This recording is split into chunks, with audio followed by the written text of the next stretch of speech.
You're probably not on your path to 1 in a million physique right now, and that's okay. I'm gonna show you how to fix that. We live in a world where male attractiveness standards reached a point where some dudes are smashing their f***ing faces with a hammer just to increase their chance to pull some low quality f***ing chick to the bed, give her 5 minutes of awkwardness, and leave her with a lifetime f***ing trauma. Men need direction, an actual physique standard to move towards. And most people basically fall into one of two traps. They either stay stuck as skinny motherfuckers with abs and never build real serious muscle, or they're so used to the goddamn fast food and emotional eating every time they feel blue that even if they work out, they never reveal the goddamn muscle that sits underneath or all that fat. What do I mean? I mean, get off my car before you flip it over, you fat In this video, I'm gonna show you what standards actually worth aiming for and how to organize your training to build serious muscle.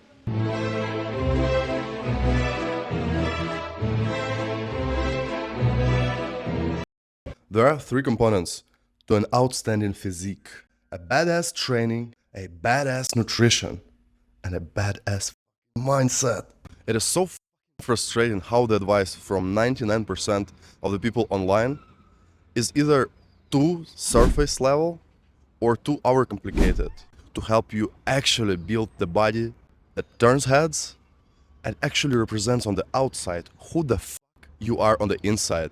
When it comes to training and nutrition, those motherfuckers love to repeat the 80-20 rule, meaning that 20% of work is responsible for 80% of results. Do less, save time, and you'll still get the same results as people who are obsessively building their bodies. And sorry to burst your bubble, but it doesn't work like that in real life, Warren. Here's the truth. If you want a 1 in a million physique, fuck that mindset. You're setting yourself up for failure from day one. What kind of results can you expect when building your own body? Your goddamn temple is not one of your highest priorities. Now, let me say something clearly. You can absolutely build 1 in a million physique without giving up your favorite foods, alcohol, your nights out. But those things need to be thought through really thoroughly. Not so that they will just stop blocking your progress. They might actually help. Because when you chill, Let's chill out a little bit, buddy. when you relax, when you enjoy your life, your stress hormones go down. And when those motherfuckers are down, it's so much easier to build muscle and to burn the goddamn fat. Now, look at the kind of physique a normal lifestyle can produce. And ask yourself this: what kind of quality of life I had back then compared to the quality of life I have now? In today's world, it's not about career, it's not about money, it's not about status. A good physique is far more important than that, because no matter how much money you have, goddammit, if you look like a little boy near the pool on a party, sorry, but you will look funny and awkward in social situations. And respect becomes harder to earn even if you're a great guy inside. Your outside ain't representing that. Your energy levels are worse. Your blood sugar swings, goddammit, throughout the whole day. Now, how can you better yourself when you live like that? And the reason I know all this is because I've been there, I've done that, and it sucks. I climbed out of obesity, I climbed out of alcohol addiction, and now I love my life not 90%, but 100%. And I want it. I want the same thing for you, the viewer. If this stuff resonates with you, in this video, I'm gonna explain to you which systems you need to install into your life to look 10 out of 10, feel 10 out of 10, and have a 10 out of 10 chick next to you. In exchange, family, I only ask for a like, subscription, and maybe a comment. Because this genuinely motivates me to keep working and keep sharing the information that I paid for with sweat and blood, goddammit. Now let's get to work.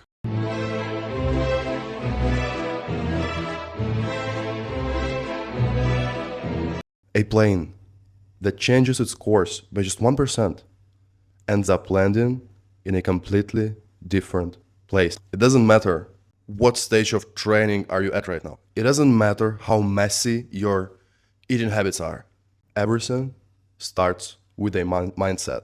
A serious, solid goal that lives in your head 90% of the time allows you to build every little decision around it and make small daily corrections that eventually become healthy, strong, and rooted in your head. Healthy habits. I swear, later in the video, I'll give you a more technical advice than just get a goal. But I cannot skip this step because it's so crucial, it's so fundamental, it's so important, it was so life-changing for me. Because without a clear, serious, deep goal, you won't reach a 1 in a million physique. And I got a big goal. At the beginning of my journey, my own goal sounded like this. I want to build a body that immediately shows the world that I'm a strong, disciplined man and there is nothing in this world that can f***ing stop me. To be honest with you, a more shallow goal was just to get more chicks that I like more easily. And I'll tell you this in advance.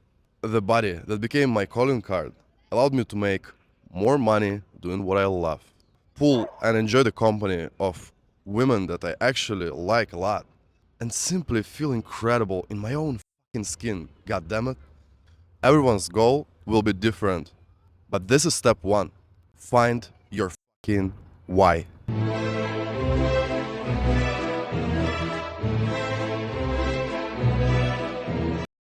Now that you have the goal and understand why you want your dream physique, we can begin with the next steps, training and nutrition. Now here's how your training split should look like. Every 8 days, 6 of those days you should spend in the gym. And if you're not familiar with this split, it's called legs, push, pull, rest, legs, push, pull, rest. And then you repeat the cycle. I know, some people will say that they don't have time to go to the gym that often. But because of the fact that you visit the gym so frequently, you can actually shorten your workouts to 50 minutes each. Because in reality, the only thing you need to give that proper, serious 10 out of 10 stimulus to your muscles is 10 to maybe 13 proper working sets. So it looks like this. Monday, legs. Tuesday, push, meaning chest, triceps, shoulders. Wednesday, pull, meaning back and biceps. Thursday, rest. Friday, legs. Saturday, push. Sunday, pull. Monday, rest. Then repeat the goddamn cycle. The structure of each workout should look like this. Every session begins with 4 sets of your main movement. For legs, that means some kind of squat pattern. Barbell squats, Smith machine squats, leg press, hack squat, Bulgarian split squats, lunges. For push, that means barbell bench press, ideally with a buffalo bar if available, hammer strength press, weighted dips, etc. For pull, that means pull-ups, pull-downs, rows of your choice. These are compound lifts. That means we are using a large amount of muscle mass at once, which allows us to handle heavy weight, continue progressing in these lifts for months and years. The second stage of each workout is 4 sets of a semi-compound movement, meaning not pure isolation, but also not a huge heavy movement involving everything at the same time. For legs, examples would be leg extensions, leg curls, hip thrusts. You get the logic. These exercises still involve more than one muscle, but they are centered around one region. For pull day, a good secondary movement could be T-bar rows, machine rows, pulling variations in machines of your choice. For push day, strong options would be inclined dumbbell press, flat dumbbell press, behind the neck press, overhead barbell press, or machines that simulate that same pressing path. After that, you move to isolation work, as many sets as your recovery allows, usually 2 to 5 sets. That is where you hammer calves, delts, biceps, triceps in strict goddamn isolation.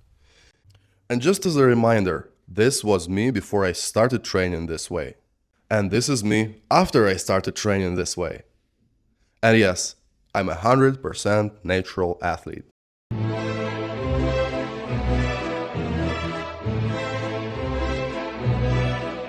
Now gang, please focus, because there are only 2 more things that truly matter for serious muscle building. The first thing is training volume, and second is proximity to muscular failure. Here's a small history lesson for you from amazing athlete Alexander Bromley. Volume in high amounts and rotated over time has been a method that has been used as long as people have been tracking workouts, making programs, and selling it to the unwitting masses. The programming for strength sports and strength athletics was derived initially from general sports study. The Soviet system had their Olympic lifters work just like they had their shot putters and sprinters work. So the way those guys were doing skill touches with their throws, their runs, their swims, similarly, they were tracking the amount of touches on a barbell within a range they thought was productive for building strength. Once again, if you were going to consider a world record shot putter, would you think it's the guy that tends to do more throws or tends to do less? My conclusion on training volume is, for an initial lifter, total volume should usually land around 10 to 15 working sets on each of 6 workout days in the 8-day split. As far as reps go, there are many ways to periodize your training, but you can go really far with something really simple. I would stay most of the time in the rep range around 6, because this seems to be really in that goddamn sweet spot. As Eddie Hall said, the 6s are the 5s of a smart man. History shows us that this particular rep range has helped many people in both strength sports and muscle building to build the best physiques, the strongest bodies on earth.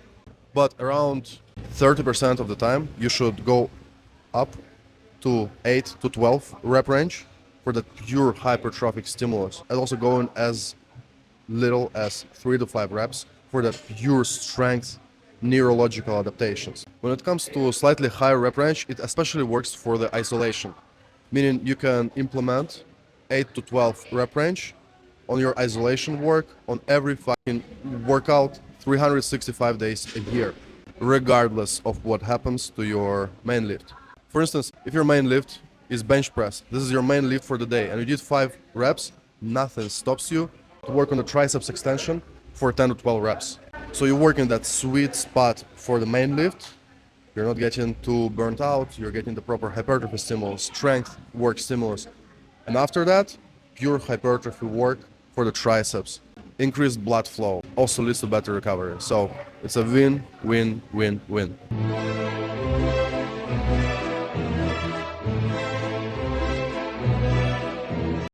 Now, how close should you get to pure muscular failure? Meaning, how close should you get to the moment intra-set when you cannot lift weight anymore, even if a gun would be pointed to your head? Now, there is one simple rule that can get you really, really far. You should stop the set when the speed of your repetition becomes 3 times lower than the speed of the first repetition of that same set. I consider that a sweet spot, meaning it gets you close enough to muscular failure to progress and to grow muscle, but not too deep into the failure so that you won't be able to recover for your next session. You can use the same exact rule for your secondary lifts. And for isolation work, you can go all the goddamn way to muscular failure, aka lifting until you can't anymore. So this is how your training system should be built if you want to build a Greek god's physique in 2026. Subscribe and comment for more value. This is Glib. We build muscle here.